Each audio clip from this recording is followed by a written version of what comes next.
Donc en commentaire, Espoir pour demain me pose la question, un pervers narcissique mérite-t-il notre pardon? Alors déjà, je voudrais vous remercier pour votre confiance, parce que ce que j'entends, c'est que je possède la vérité et vous me la demandez. J'en suis absolument ravi. Mon sentiment n'est pas là. Mon sentiment, c'est que oui, je possède la vérité, mais que chacun d'entre nous possède la vérité. Et si quelqu'un vous dit « je possède la vérité », écoutez-moi, à la fois c'est vrai, il possède la vérité, et en même temps c'est une prise de pouvoir dans le sens où il vous exclut. C'est moi qui possède la vérité, donc vous ne la possédez pas. Alors merci Espoir pour demain pour votre confiance, mais la vérité vous la possédez à l'intérieur de vous, avant même que je le dénonce, et vous possédiez déjà la vérité avant de me connaître. Bien, pour répondre à votre question, il me semble que le pardon n'est pas quelque chose qui se décrète. Je vous ai déjà fait la même chose sur l'amour récemment. L'amour n'est pas quelque chose qui se décrète. Je ne vais pas dire j'ai décidé d'aimer quelqu'un. Ça n'a pas de sens. La difficulté dans la vie, le travail dans la vie, à mon avis, c'est d'ouvrir son cœur, ou plutôt de laisser son cœur s'ouvrir. Comment fait-on pour laisser son cœur s'ouvrir? Rumi, je crois, disait « Ne cherche pas comment trouver l'amour, cherche plutôt à l'intérieur de toi qu'est-ce qui t'empêche de trouver l'amour. Qu'est-ce que je fais pour aller contre l'amour ?» Et laisser tomber ses défenses. Bon, quant au pardon, c'est pareil. Le pardon est le résultat d'un processus. Alors, qu'est-ce qui s'est passé? Pourquoi est-ce que, bon, maintenant c'est un discours que vous commencez à connaître, je dis toujours, le pervers narcissique n'est pas intéressant en tant que tel. C'est-à-dire, vouloir mettre échec et mat le pervers narcissique, personnellement, ça m'intéresse absolument pas. Par contre, la question qui, à mon avis, est à se poser, c'est pourquoi est-ce que moi, j'ai eu besoin de rencontrer quelqu'un de pervers narcissique? Alors, ce qui se pourrait, ce que je pense, c'est que j'ai vécu petit des traumatismes, des violences, que mon organisme psychique n'était pas encore suffisamment élaboré pour pouvoir l'assimiler. Donc, qu'est-ce que j'ai fait? Je l'ai stocké. Je l'ai stocké en attendant le jour où je serai suffisamment grand pour pouvoir le vivre. D'accord? Ensuite de quoi? Donc, je l'ai refoulé. Donc, l'énergie, si vous voulez, de la violence que j'ai subie, elle est toujours présente. Et adulte, elle est toujours là, elle est d'actualité. On ne travaille pas sur le passé, on travaille sur le présent. Même si ça s'est mis en place dans le passé, c'est toujours là aujourd'hui. Donc, la vie va me représenter sans cesse le même type de scénario. C'est-à-dire que j'ai été victime de quelque chose qu'on pourrait appeler pervers, mais je vais le revivre et le revivre encore. Donc la proposition qui est faite, certainement pas comment mettre le pervers échec et mat, encore une fois, c'est je dois vivre à l'intérieur de moi cette humiliation. Je dois vivre à l'intérieur de moi cette angoisse d'abandon. Je dois la vivre. Vous savez, c'est pas que du blabla ce que je vous dis. Allez rechercher, s'il vous plaît, une vidéo que je vous ai proposée il y a déjà quelques années que j'avais intitulée « Les bienfaits de l'épreuve ». Je crois que j'avais à l'intérieur de moi une grande angoisse, et ça se comprend quand on connaît mon histoire de petit enfant, de me retrouver sur la paille, d'aller vivre sous les ponts, de ne plus avoir rien pour manger. Et un jour, j'ai fait faillite. Et le jour où j'ai fait faillite, évidemment, je suis rentré dans des angoisses terribles. Je ne pouvais plus payer mon loyer, je ne savais plus où j'allais aller dormir. Enfin, c'est terrible, hein, une faillite à vivre. Jusqu'au jour, jusqu'à la nuit plutôt, où, mort d'angoisse, j'ai dit « Ok, c'est ça que je dois vivre ». Je l'ai accepté. Et à l'époque, pourtant, je n'avais pas les connaissances que j'ai aujourd'hui. J'ai accepté, j'ai dit « Bon, ben d'accord, ben, j'irai vivre sous les ponts, voyons ce qui se passe ». Et immédiatement, l'angoisse est tombée. Elle n'avait plus l'heure de continuer d'exister. Donc, j'ai traversé ma nuit noire, si vous voulez. Une des nuits noires que j'ai eu à traverser dans ma vie, comme vous, j'imagine. Donc, si je rencontre quelqu'un de pervers narcissique, la chose à dire, c'est qu'est-ce que je vis, moi, à l'intérieur de moi? Et puis après, on intellectualisera, mais c'est même pas la peine. Pourquoi ai-je eu besoin de rencontrer quelqu'un de pervers? Mais à l'intérieur de moi, qu'est-ce qui se vit? Et je traverse cette forêt, cette difficulté. Vous voyez? Et là seulement, je vais pouvoir abréagir, c'est-à-dire réagir a posteriori, les angoisses que j'avais stockées quand j'étais petit enfant, m'en libérer, et à partir de là, je n'aurai plus besoin de rencontrer le pervers, et je ne serai même plus en lien avec les pervers, et la question du pardon ne se posera même pas. Eh oui, J'aurais pardonné. Je pourrais presque aller dire merci à mon pervers narcissique. Je ne le ferai pas, parce que ça serait de l'ordre de l'ego. Mais dans mon inconscient, je peux dire merci, c'est bien, j'ai rencontré les preuves que j'avais besoin. Merci faillite, par exemple. Merci banquier de m'avoir roulé dans la farine. Merci les huissiers qui voulaient venir me saisir mes meubles. Grâce à vous, j'ai pu traverser ma nuit noire.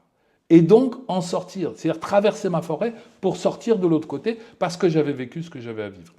Ce que je vous propose maintenant, c'est qu'on écoute un témoignage qui nous a été donné sur Sud Radio, à Brigitte Lahaye et à moi, d'une personne qui effectivement, quand je lui propose, elle dit « mais c'est terrible à vivre, j'ai pas envie de le vivre ». Bien sûr qu'on n'a pas envie, j'ai pas envie de refaire faillite, c'est abominable à vivre. Il n'empêche qu'il fallait que je le vive. Et si ça se représentait, eh bien, il faudrait que j'accepte de le vivre pleinement à l'intérieur. Ça ne veut pas dire ne pas réagir, hein. Ça ne veut pas dire se laisser faire. C'est pas ça l'idée. Hein. L'idée, c'est vivre à l'intérieur de soi l'angoisse terrible qui nous est proposée. Je vais vous la mettre en lien, hein. Je vais retrouver le lien, je vais vous mettre en lien donc cette vidéo qui s'était intitulée à l'époque « Les bienfaits de l'épreuve ». Voilà, je vous laisse écouter le témoignage de Nicolas, je crois, et puis on se retrouve tout de suite après la vidéo pour se dire au revoir. À tout de suite.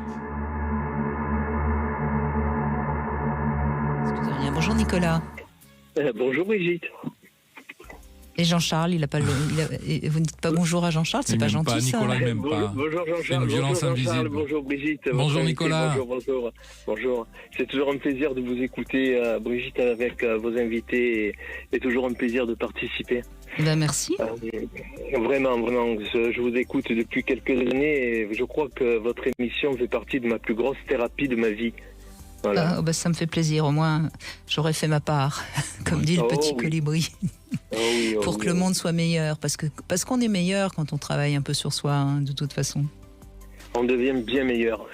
Et d'ailleurs, pour moi, je crois que c'est ce qui m'a permis de pas rentrer dans ce cycle de violence, parce que c'est vrai, je peux comprendre que lorsqu'on est enfant, on reçoit des coups.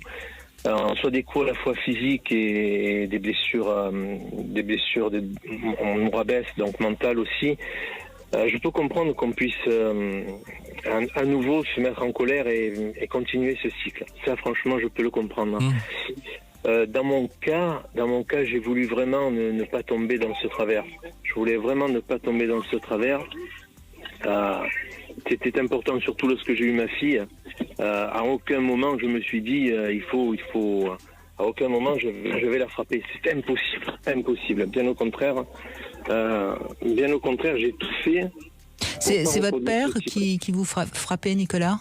Alors, pour vous faire un petit peu brièvement un topo, ma mère s'était remariée et donc c'était un beau-père qui était très violent avec moi. Donc j'avais droit à des coups physiques, pour un oui, pour un non. Il criait beaucoup, ça aussi ça me terrorisait. Et je crois que le plus dur, ça a été les violences avec humiliation. Ça aussi, j'avais le droit de rien dire. Et à cela s'ajoute une mère qui ne vous défend pas.